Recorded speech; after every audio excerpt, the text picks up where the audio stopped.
Oi, gente, como estamos? Hoje é um dia especial, estamos recebendo um convidado internacional e, ao mesmo tempo, este webinar será totalmente in English. É isso mesmo. Are you ready to understand a little bit of English? Be ready then, because we're receiving Dr. Morné Mostert, who is a friend of mine from Cape Town, and he's a fellow at the Future of Work Global Network, and he's really a fantastic, prepared global person. His field of work is strategic foresight. He's has done a lot of studies, and he has a doctor, a PhD, and much better to hear from you, Morné. Thanks for accepting my invitation and to be here in Brazil, although online, but who knows, someday we'll be together here in Brazil, as I have been in Cape Town. I love your city. So Wonderful. thanks for accepting and to bringing all the mindset index concept to the Brazilian market. The word is with you, Morné. Thanks very much. Is that how you pronounce your name? Yes, With an accent on the E, right? yes, Monet, like the French painter Monet. Yeah. That's the Okay. easiest. Thank you so much, Volney, and for that wonderful introduction. It's wonderful to be with you here on the other side of the ocean. In fact, I can show you the ocean if you want. I'm right on the ocean. Yes, If you want to please. see Yeah. what we look like here, Yeah, that would be we can have a quick look. So, nice. for those not familiar, I'm here at the southern tip of Africa on the southern southwestern coast, and Yes. yeah, Volney, that's the Wow. distance between us here. If I keep going in that direction, I I can sail see myself over there. I sail straight into your office if I keep going there. Yeah, for And sure. I don't know For if you sure. can see in the background there. Perhaps you could see that's Robben Island, where Nelson Mandela was imprisoned. Yes. And, yeah, it's lovely to know that we're connected by just an ocean. Yes. Yes. And as I told you, I have a family. A part of our family lives in Cape Town. I have a Yes, daughter and a son-in-law and two grandkids. They will wonderful. be 10 and 8 in the next month. So we're anxious to meet them again. We're very excited to receive you here, Volney, and take you around. Yes. So thank you very much, and it's wonderful to meet a colleague and a friend and someone who's Volney like you, who's had such a big impact and is so passionate about the idea of future of work and brings together people from all around the world. We're all very appreciative for your efforts in pursuing this field of study. Thank you so much. It's wonderful to be with you. Oh, well, I'm the one who says thank you. You're welcome. For sure. So, Volney, I You think your prepared curiosity something for was, us, huh? yeah, your curiosity, I think, was in the mindset index, and perhaps I can share some thoughts on that. And I'm very happy for us to have a conversation. I have some materials that I could share if you want that. But perhaps as a Yes. broad introduction, what I could do is say something about this instrument, which we now believe is a world first in the scientific assessment of mindset, specifically for strategic decision making. My work, as you said in your introduction, takes me around the world, like many people who will be watching this, and so that's not just here on the African continent, but but a lot of it in Europe, in London and Paris, Geneva and Rome and so on, a lot of it in the Middle East, in Abu Dhabi, in Jordan, and Saudi Arabia, and Dubai, and so on, but also in Kuwait, Azerbaijan, Australia. It's a really Wow. all over the planet. And I've been doing that for the last 20 years or so, which is a lovely sort of way to spend your life, talking to senior people, essentially about my main focus is on how they make decisions and how they conceive of the future. And that's where you and I have a strong connection. And I'm particularly interested in how decisions are made and the paradigms that inform those decisions. And Volney, what would happen is I'd work with a group, whether it's in Rwanda or in Geneva or whatever, and then there'd be a debate would break out, and people would start having a debate, and they, one side would say leadership is this, another side would say no, leadership is that, and another argument would break up about the customer, and we'd say, well, this is what a customer is, and someone else would say, no, that's what a customer is, or I'd go to wherever, and Abu Dhabi, and someone there would say, well, no, the role of business and society is this, and then someone else would say, no, the role of business and society is that. And what I started realizing is that whether I'm in Kigali or here in Cape Town or in Paris, these were similar themes that started to emerge. Of course, we're all human across the planet. Yeah. But it struck me that people have vantage points. They come from a certain perspective. And I became very curious about whether it would be possible to encode those perspectives. And so this work was really born in empiricism, it's born in practice. And I started engaging with a number of philosophers and psychologists and worked with a number of psychometric assessment companies. And I realized that while there are amazing instruments to measure things like emotional intelligence, personality, interest, learning ability, general intellect, and a number of other things, there seems to be a gap in this really fundamental dimension of decision making, and that is mindset. Now, Carol Dweck did some amazing pioneering work in 2007 on mindset. And, I think that opened the door to the curiosity in this field. And her main sort of contention was that there are people with a fixed mindset and those with a fluid mindset. I think that's a very useful distinction. But I wasn't quite satisfied that could explain all these debates that I was confronting all over the world. And so I started to articulate some of these dimensions. And, as we do as the sort of fumbling academics, eventually I had a sort of list of 48 of these things. And I thought, well, no one can use this. And then with some colleagues, I realized that these 48 can be designed into opposite poles. And so I developed this model based on the idea that you might either lean one way or lean another way on each one of 24 poles. And so at least that could give a little bit of a profile. And then I realized that those 24 poles can be organized in 7 domains, which I can talk about a little bit.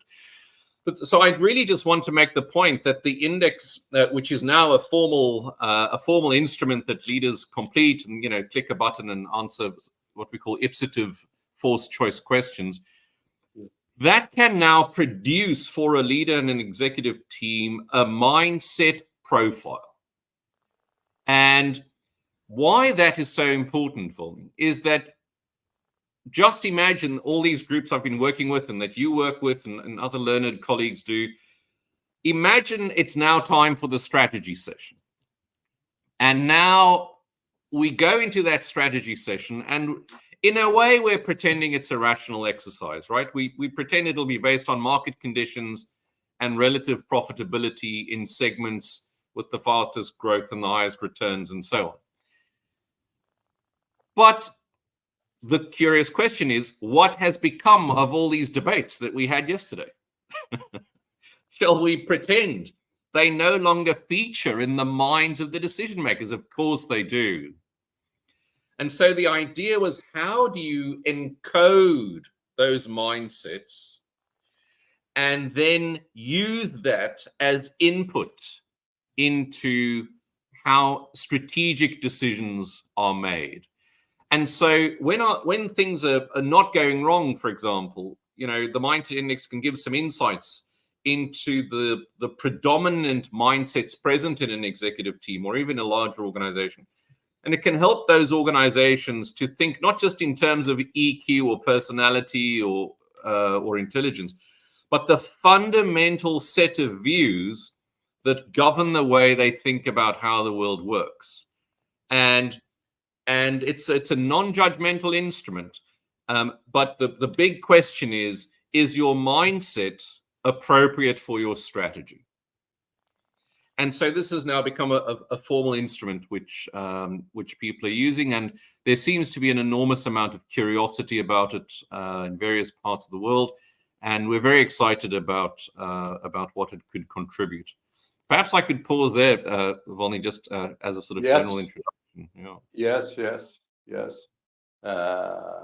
Fantastic, and you have I've visited your site, the Mindset Index, and I captured some of the polls, as you said, and the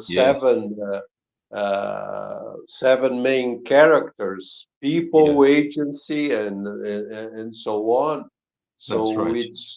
It really fits in to something that is simple, but at the same time, it's not so simplistic as it is with Carol Dweck, with just, you're in or you're out.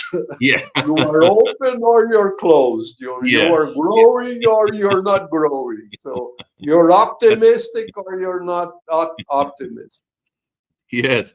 Yeah, that's right. I mean, again, we do build on the work of previous scholars, and she made her contribution. But yes, I did feel that a much more nuanced approach was required. And so I set about doing this work with the help of some generous collaborators. And so, Volny, the idea was then, what I've discovered subsequently is the different applications of this, because I work in the world of strategy and futures, but what I notice is that other people can see so many different applications for this. I had a call the other day from someone in the United States who works in sports coaching, and he's a person who coaches the sports coaches, particularly in the golf space. And what he was saying is that he can no longer see visibly what makes one coach better from the other. He can't look at the golf swing or, whether they arrive on time at work, and they've done all the EQ tests and the personality, and it doesn't show the difference. And so we're working now on thinking about, could mindset play a role here? There's another organization as an example. It's an international mining company. As you know, mining is a very big business in Africa. And they went into a neighboring country, and the executive team said, yes, of course, we'll go. Fantastic, very successful business, group of people who are all very motivated, gung-ho, and inspired. And of course, it's often the story that people go into very challenging strategic landscapes without an appreciation of their mindset and the mindset of the target geography. And of course, the sad story is that they went in, they sunk in a few $1 billion, and it wasn't a success. And the money that they do have invested still available there, they can't get it back out. And so now they're saying, well, how is this possible? We've all been so successful in our careers. How is it possible that we could make a mistake like this? And I think in globalization, the Mindset Index has a particular benefit. So when we looked at their profile, it was really fascinating, because the executive team, almost without exception, had a standardized profile. And the profile was, to start with some of the elements you mentioned, optimism rather than pessimism. So things can only get better. Now, we know, Volney, as you as a fellow futurist, you know that as much as we have to be optimistic, optimism is a cognitive bias. It is. You cannot just say it's going to be better. So they're off the charts, optimist rather than pessimist. They're off the charts, interventionist rather than flow. In other words, they think, you know, the world will benefit from their involvement in the universe. And so they make their decision and off they go. They're all activists rather than stoics, you know. They think action, action, action. That's the way to get results. They're all, you know, blind to the risk. And as exciting as that profile can be for an entrepreneurial culture, you can see, as philosophical as that sounds, it has some very real financial, hardcore business consequences. And so what they realized is that they really need a more nuanced mindset in their strategic decision-making, either by allowing for diverse voices to participate or to have external voices present, or to even just build a culture in which diversity of thought processes and paradigms and mindsets would be more welcome, because they could see that their paradigm, that optimism and activism and interventionism will always win the day, that's now been proven ineffective. And so they're looking at, well, what are some of the other drivers? And there are a number of these kind of case studies that we can reference. But perhaps it sounds a little bit conceptual, and maybe I can get into some of the detail on it if you want, Volney, or you can guide me as you see Yes, fit. for sure.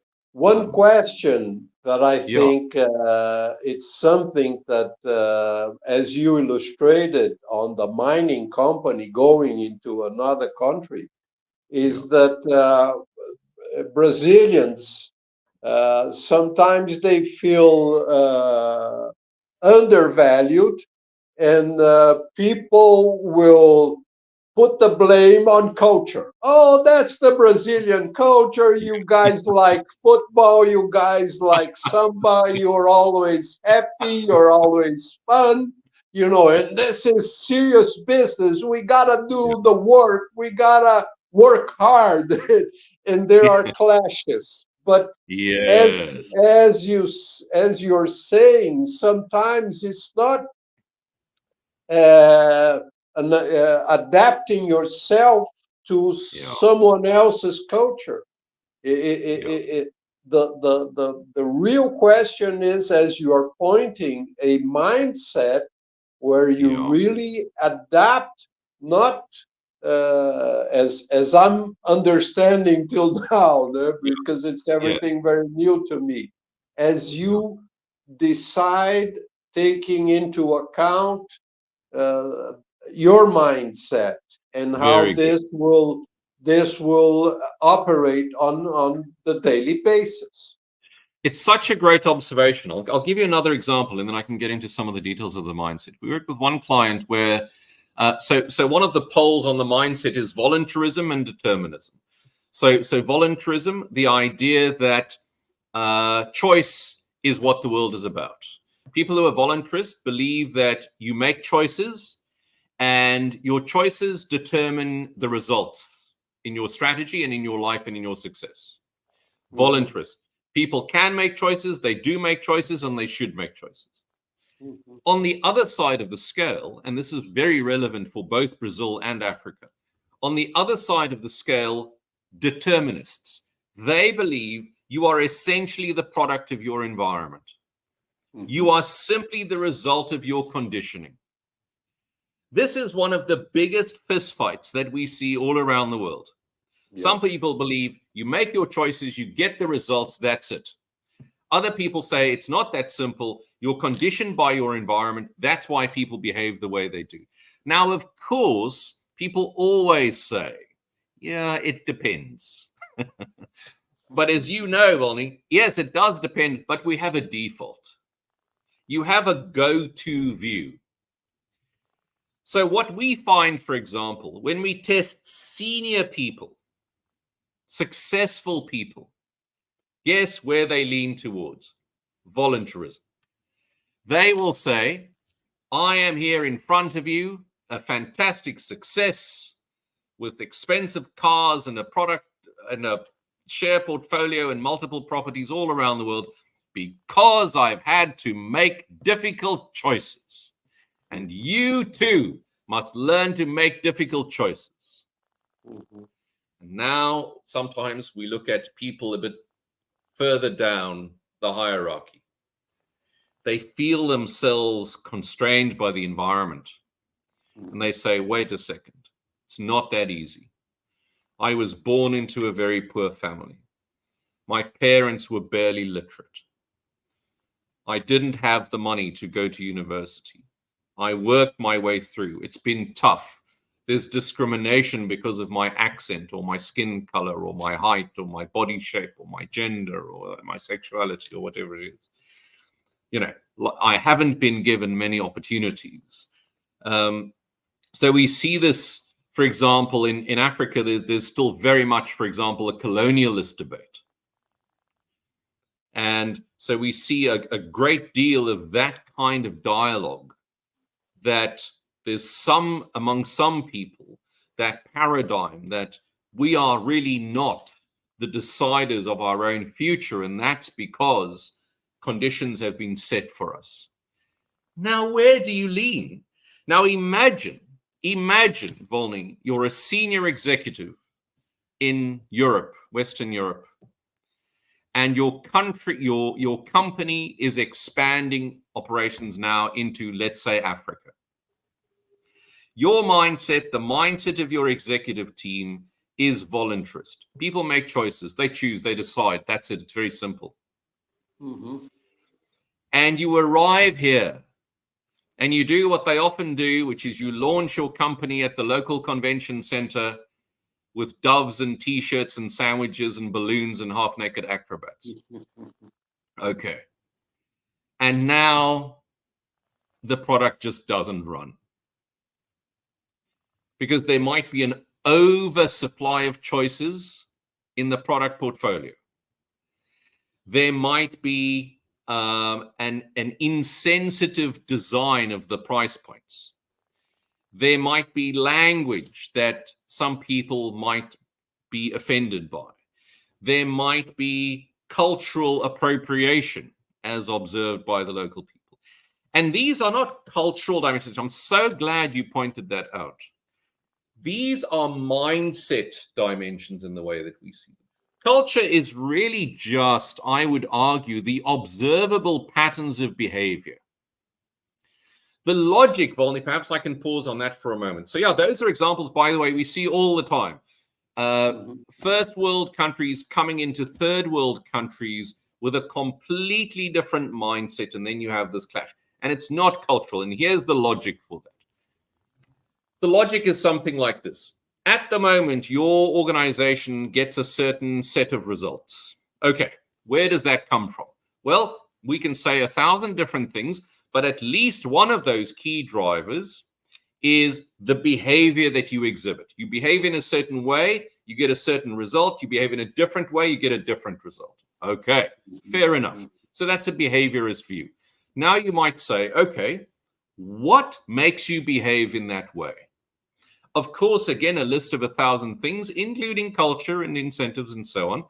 But among others, from my field of study, the decisions you make. So you make certain decisions. As a result, you behave. As a result of that, you get your results. Decision-making, behavior, results. Okay. Now, yes, this can go on forever, but where does the decision-making come from? Why are you making those decisions? And there we would say the argument is the fundamental set of beliefs that you hold about how the world works.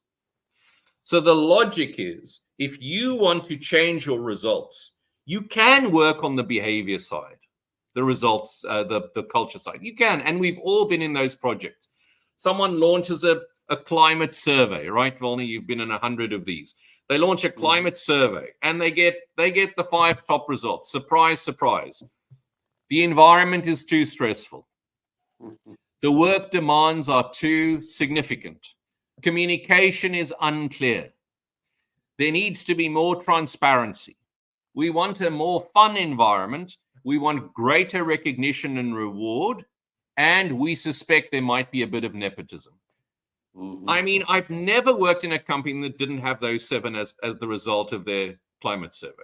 Now, okay, then what do? The HR department looks at this. They say, okay, on the overwork stuff, we're going to do wellness days. And then on the efficiency stuff, we're going to do process reengineering. And then on the communication stuff, we're going to give the managers a communication skills course. So it's a sort of action-reaction results.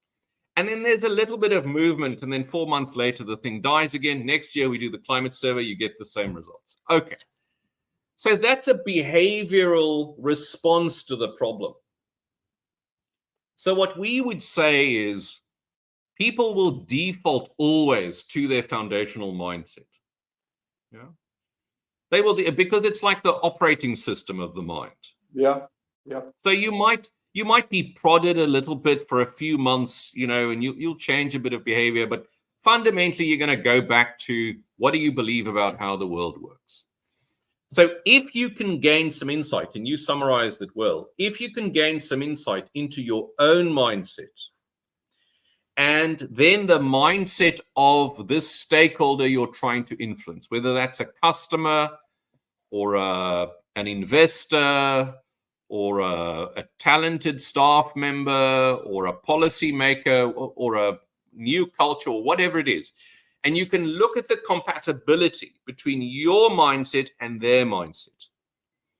Then you can look at how can we navigate this difference, either by broadening our own view or being more convincing when we're engaging with them, or understanding different perspectives, or whatever it is. We can talk about the engagements. That's HR work.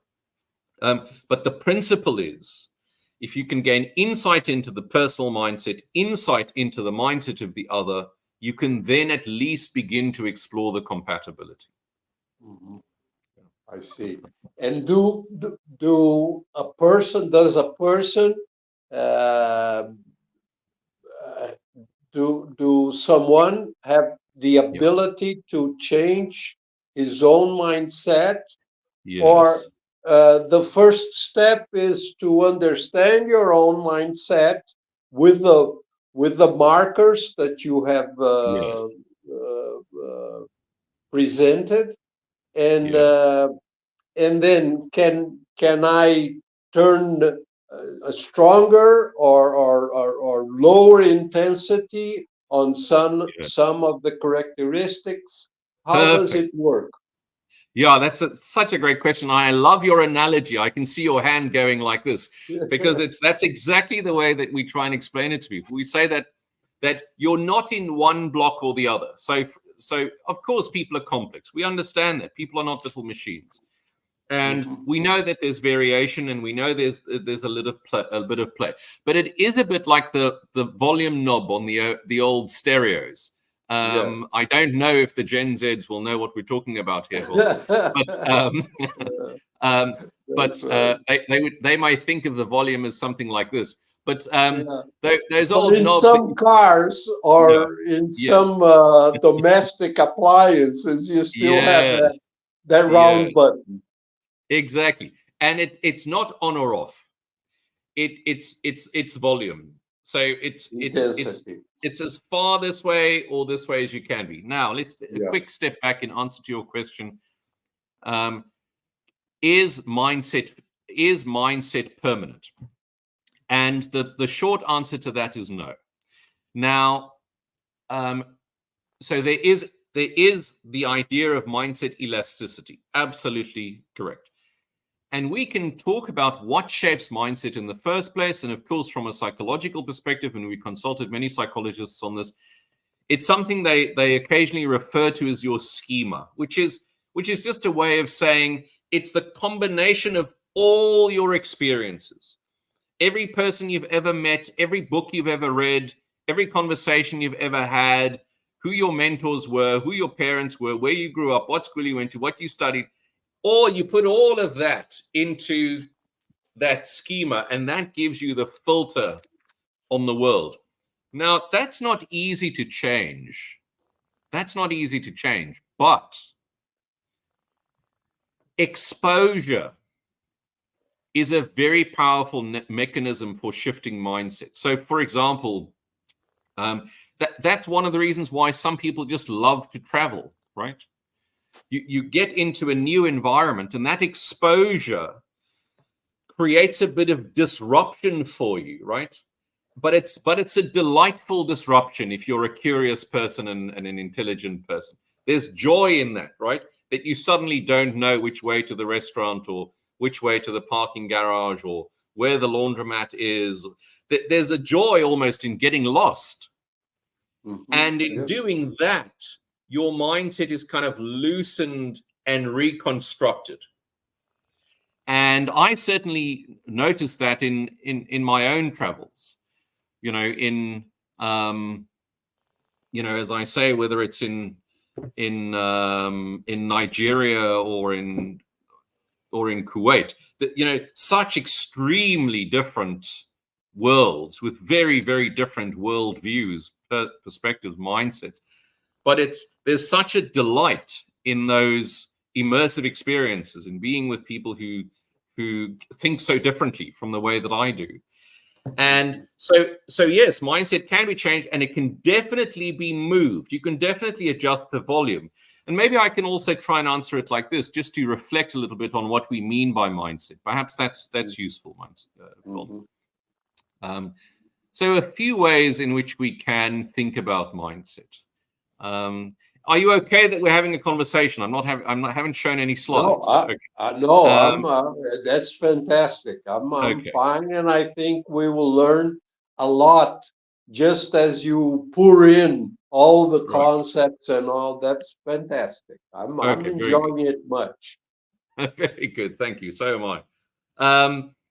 So we can think of mindset in a few ways. The first way is let's give credit perhaps to Carol Dweck, of the idea of the mind that has set. So in other words, a kind of, thinking of the mind as something that has set. In English, we say that the cement has set, or the jelly has set, the dessert has set, the cake has set. And so that's one way to think about mindset. It's the extent to which your mind has set. Now, some people, like you, some of the learned colleagues online, have very fluid mindsets. They can navigate complexity, deal with different environments, be confronted by different things without having to agree or disagree. They can just sail the many oceans of exciting ideas. Very fluid. Others are much more set. So that's one way to think about it. The second way we can think about the concept of mindset is the notion that the mind works in sets of ideas. In other words, connotations. Ideas sit together. So, for example, I only have to say the word Trump, and with that comes a set of ideas. Or the word China, or Bolsonaro, or South Africa, and with that comes a whole set of connotations attached, so that the mind functions in sets or groups of ideas, clusters of ideas. As much as we think we are hyper analytical and segment everything, which also has its own risks, we know that with systems thinking and so on, and even with neurology, we know that ideas are connected, even physically connected. That's another way then to think about mindset. The third way is to think of the idea of mindset as an orientation or a goal or a target. Now, I don't know about you, but my father was a big fan of the Beatles. And one of the Beatles, George Harrison, had a very famous song that said, "I've got my mind set on you." Set on you. Right. Yes. So in other words, my mind is focused on that. That's what I'm zooming into. That Maserati or that bonus or that partner or that house or whatever it is, or that goal or that profit margin or whatever it is. So that's another way to think about mindset. And then finally, the idea of mindset as calibration. So in other words, just like you can set the volume on something, or you can set the temperature, to use your analogy of home devices. Intensity, Yeah, intensity. So you can also set your mind, tune your mind. Yes. So a set mind, and the mind sets the mind set on something as a goal, and the tuning of the mind is maybe 4 ways in which we can, just as background, that we can conceive of the idea of mindset. Fantastic, fantastic. And I think as you explain it in this different 4 approaches, I'm seeing it as you get, maybe 2-3 levels down deep, even more than just a simple growth mindset. Yes. Because it goes into the elasticity, as you said, neurology explains change by plasticity. So there's a plasticity on the mindset as you grow, as you get more prepared, more adaptive, more performatic, more successful. So this is a very important key concept. I'm just excited here, and just thinking how we can translate. Not only subtitle this our conversation to the Brazilian public, but also to translate this challenge, which is, please, let's get out of the simple, basic thing. Either you grow or you not grow, but you have to grow into something that is more structured and that will really change your life for better. Yes. As you equip yourself with all these components, which will make your work, your life, your decisions better. I just love the way that you're explaining it. It reminds me of an experience I had when I was working in London many years ago, and this is over 20 years ago. And I was a young consultant, and of course, that's when I still thought I knew everything. And I'm working with a group of very senior people, and I'm really out of my depth. And but I'm doing the thing consultants usually do, which is, stand in front of the group and tell people how they must stretch themselves, challenge themselves, get out of your comfort zone, and, do all of that stuff. Yeah. And as I'm going on there, doing my thing, a very elegant, refined man gets up in the back of the room, an older gentleman. Well, he's probably the age I am now, I don't know. But he gets up in the back of the room and he says, "Young man, I have spent the last 20 years trying to get into my comfort zone. Why would I now, on your inexperienced recommendation, deliberately get out of my comfort zone?" And he just sat down. And I will never forget it, Volny. It was such a challenge to me. And I'm imagining your face in front of the crowd. Exactly. And that realization of as you were saying, the oversimplistic way I was trying to talk about this. And I went back to my hotel room that night and I reflected deeply, and I was embarrassed and so on. And in my defense, I did come back the next day and I said, you're right. We must be more nuanced. It's not so much getting out of the comfort zone, but it is expanding the comfort zone. so that you can be comfortable in a broader variety of zones. Yes. And he was okay with that. So I got away with it that time. But you're right. It's also an illustration to me of my own sort of, vast learning that has to be done. So yes, perhaps I could start with this distinction, Volney, between the brain and the mind. The brain and the mind. And for the purpose of the mindset index, this is a useful distinction because I have worked also with some neurologists, and of course they're incredible people, but we have steered clear from the architecture of the brain as an explanation of the mind.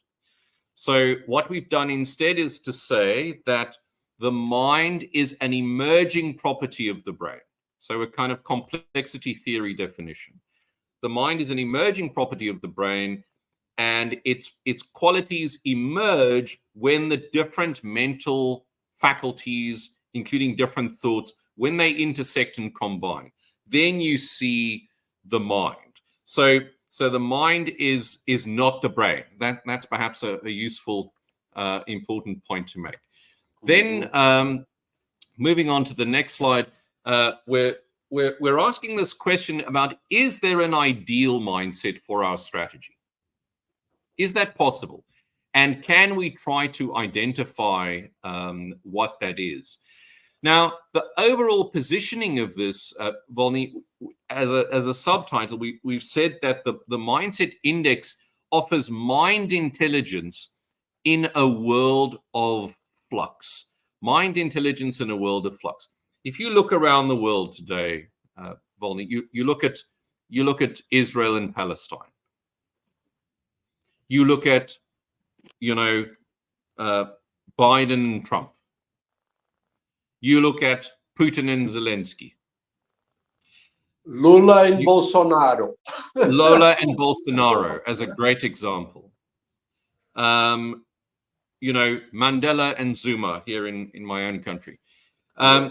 You can see the polarization of mindsets. And the argument is that if you're in an executive team making a decision about a global organization and you do not have insight into these mindsets, you are really flying blind in your strategy. You're flying blind and you're making those decisions based really on outdated strategic assumptions. So we accept, if we work on some of the assumptions, the datums on mindset, that of course the human mind is complex. We don't want to box people. We know that philosophy is fluid. It does vary, but our thinking forms patterns. And I've illustrated the idea that the logic is that the results come from behavior, which come from decision-making, which come from mindsets. Now, key to the development of this mindset index is the idea that thinking happens in patterns. So we have what you might call thought or thinking habits. And those habits can now, with the index, be made discrete. A certain habit that happens again and again and again and again, you can now identify. And that's an important dimension. So we're not saying that there is something called the ideal mindset, but there is something that's more suited to your strategy and less suited to your strategy. If you, for example, come from a classical Northern European mindset, characterized, among others, typically by a little bit of a propensity for individualism, and you come into a more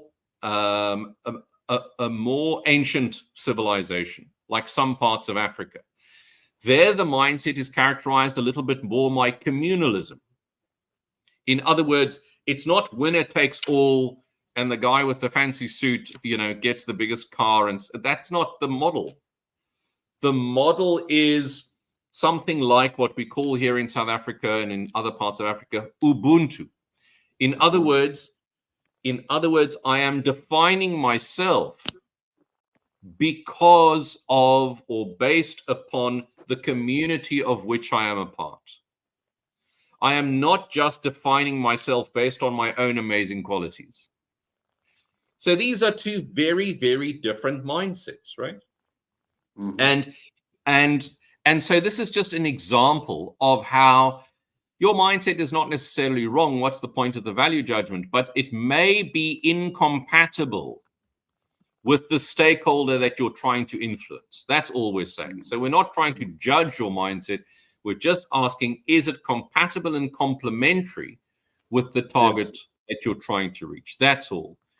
And we know that, as I've referred to, others have done some work on mindset, and I'll pass over that. Let me talk a little bit about the architecture of the instrument. It was very important that we present an instrument that has validity, because the decisions made as a result, as we've illustrated, can have very serious impact. And of course, as people rise in the hierarchy of the organization, the scope of their impact becomes greater and greater and greater and greater. If you've just joined in the call center, you're an important person, but you can impact that customer and you can maybe manage yourself. As you become the call center supervisor, you have a team. As you become the manager, you have a unit. As you become the senior manager, you have 2 or 3 departments. As you become the general manager, you have an entire business function. As you become an executive manager, you have a whole business unit. As you become the MD, you have an entire business. As you become the CEO, you have multiple businesses. Engaging with the planet, engaging with the population, engaging with the society, with the ecosystem, with the investors, with the suppliers, with the customers, current and new, present and future. So the impact of senior people, they often don't realize the staggering ripple effect that their decision-making can have. And so for that reason, it's important that we wanted to develop an instrument with very high levels of validity, but something that doesn't take you 3 days to complete. So that was one of the tensions in the design, So ultimately, and now I'm getting really into the sort of the heart of the thing, but ultimately those 48 dimensions, which we organized on 24 poles into 7 domains, they are arrived at through, and we had a lot of statisticians look at this, they're arrived at a series of 168 questions. 168 questions, which takes about 50 minutes to complete, 45 to 50 minutes.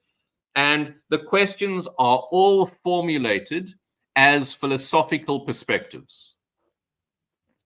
And you are provided with a forced choice. In other words, an example might be, a process is more successful if it is likely to be structured. Option B, a process is more successful if it is fluid and unstructured. Now, of course, you're conflicted by those two because you've seen examples of both, but you have a preference. You have a default. If you're forced, you're going to choose one of the two. And so you have 168 of those mind-wrenching, challenging, forced choice philosophical questions, which then, and of course, it's all done blindly. So no one knows which dimension on the index it refers to, so that we can ensure the integrity of it.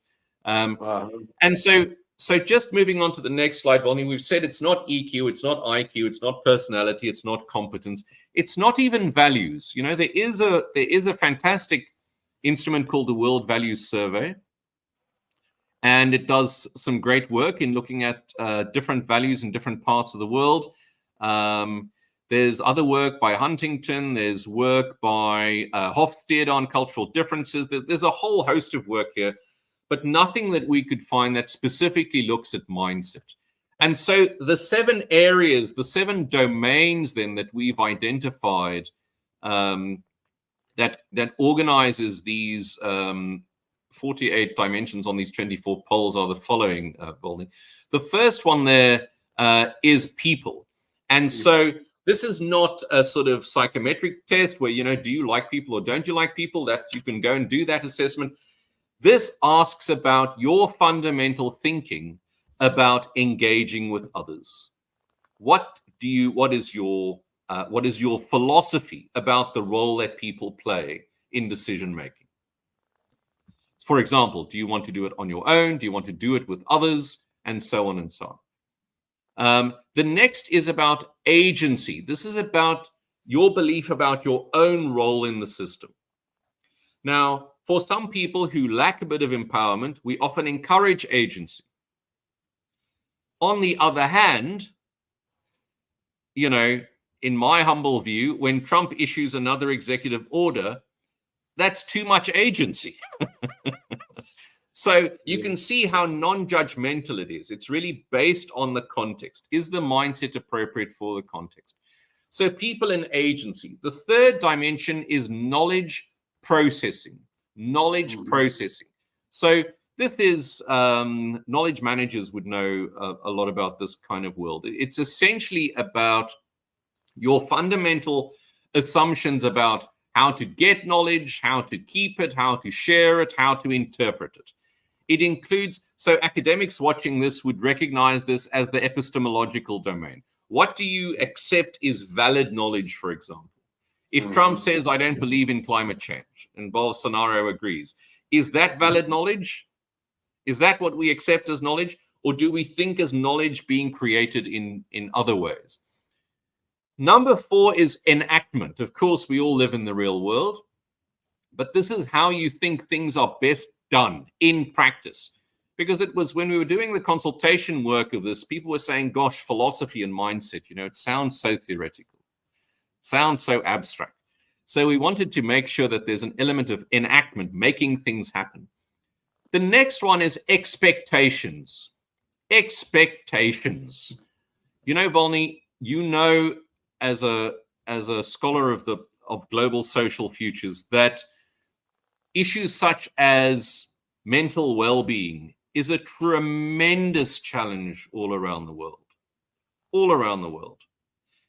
And this dimension touches on that a little bit, because expectation is your convictions about what the future might hold and how you interpret it. What are you expecting? Now, you and I, Volney, are futurists. We try to be as objective as we possibly can, and we study it and we identify multiple futures. But most decision makers out there, as you well know, have a single view of the future. They expect the future to be a certain way. And so this dimension invites them to articulate that. Then the last two, firstly, growth. What do you think about growth?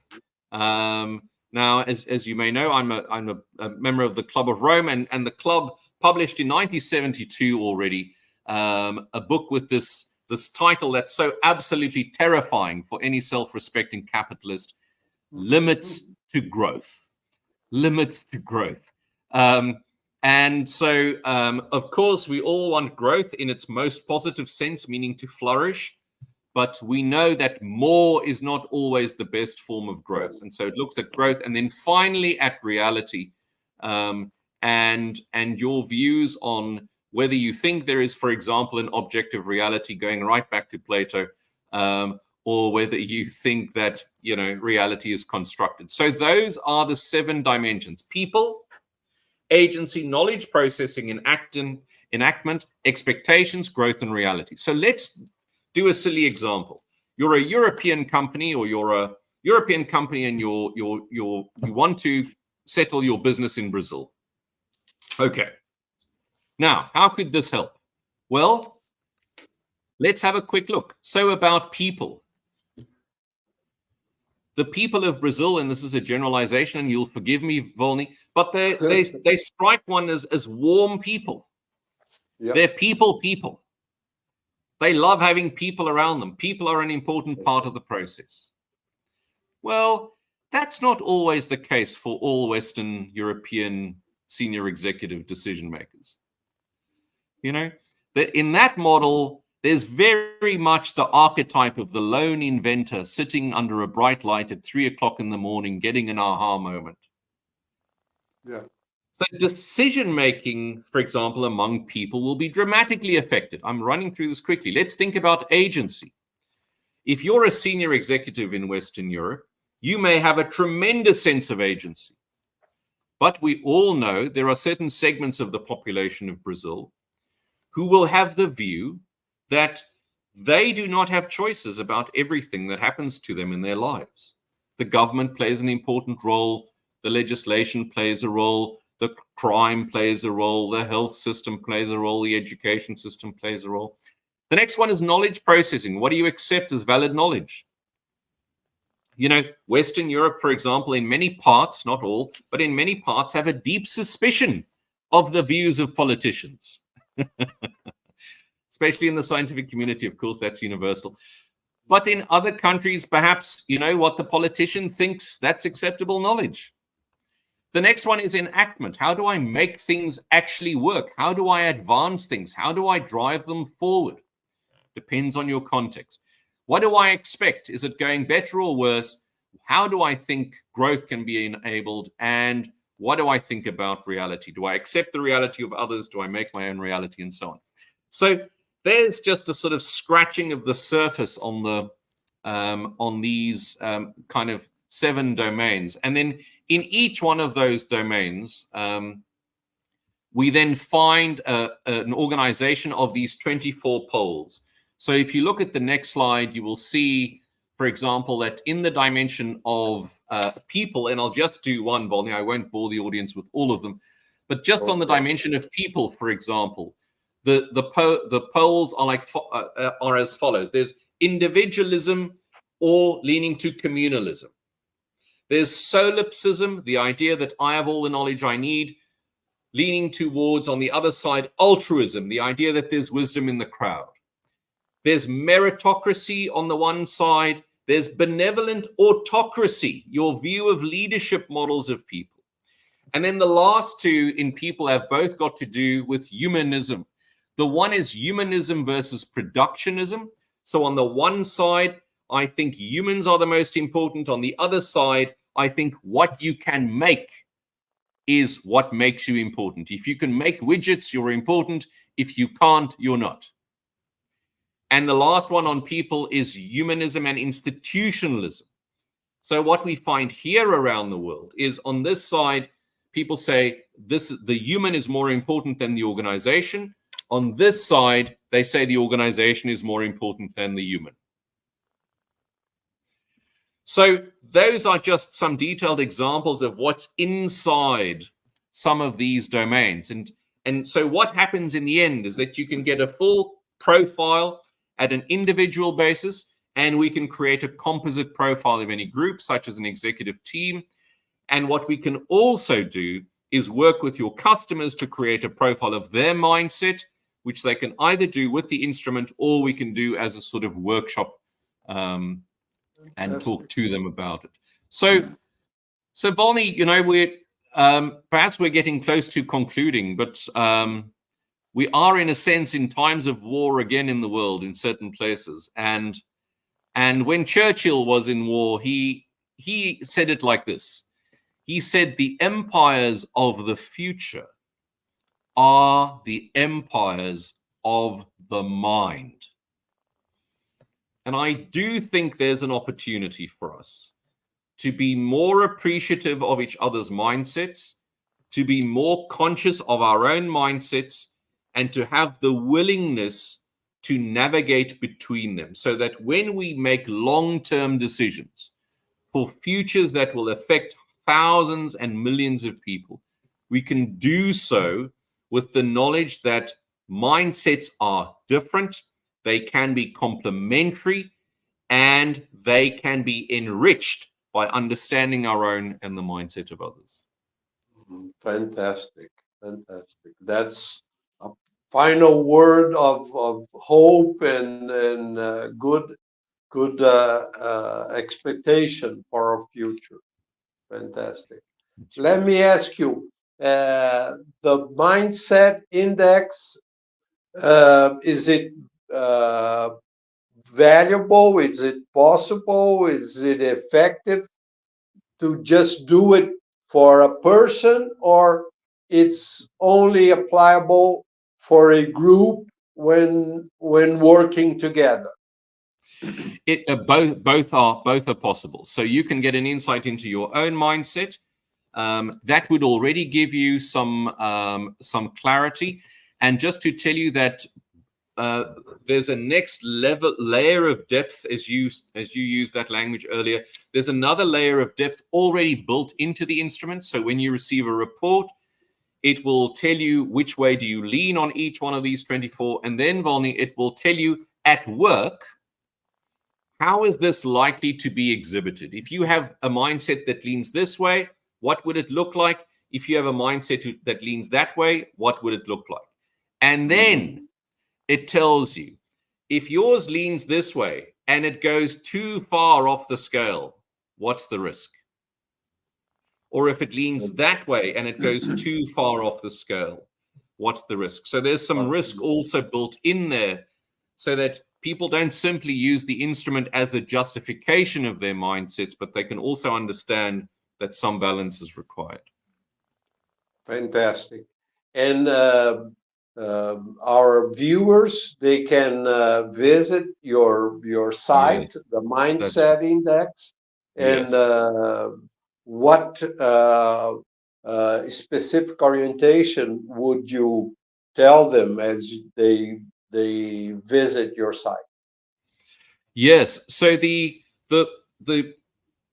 concept is a little bit new for a lot of people. So we have a number of explainer videos, and so I would say that's perhaps a useful way to do it. You can have a look at them on YouTube. There's a number of explainer videos, but to complete the assessment is extremely simple and self-evident. They just make contact with us, and we'll send them a unique link, and they'll get the report.